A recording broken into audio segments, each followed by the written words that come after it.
Pa mislim, opet kad je ta virtualna država je bila, ideja države je bila smeštena već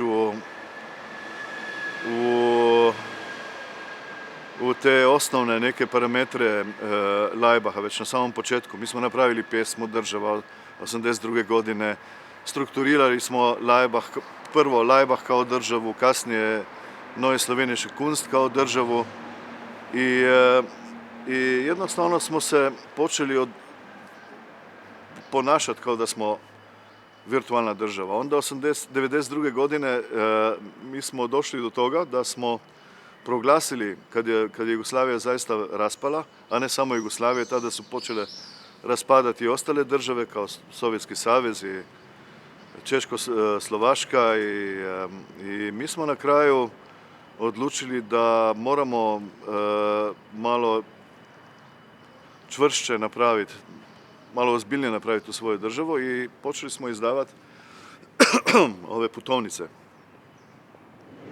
I to je, odjednom smo dobili, na osnovu tih putovnica, odjednom je tu bilo državljana maso koji su htjeli putovnicu i onda smo sa samim tim činom počeli razvijati ideju države. Šta to je, šta bi to moglo biti.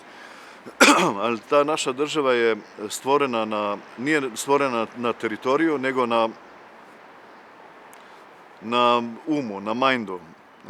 Mislim, to je transnacionalna država koja nema teritorijalnih preferencija, nego postoji jednostavno u vremenu.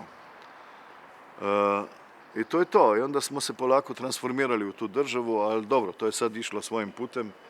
Postoji, 15-20 hiljada ovih državljana po cijelom svetu i mi smo tu državu jednostavno prepustili njima, nek se razvija po nekoj svojoj inerciji.